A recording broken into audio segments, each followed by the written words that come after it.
Assalamu alaikum warahmatullah.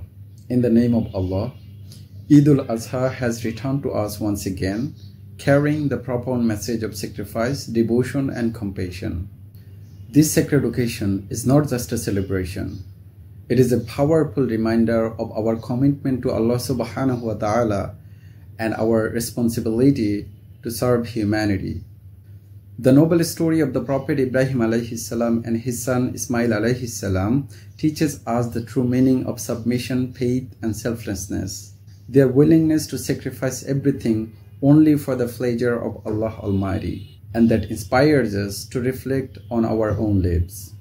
On this blessed day, let us set aside hatred, envy and division, and come together in unity and harmony. Let us remember the poor and the needy, and share the joy of Eid to all.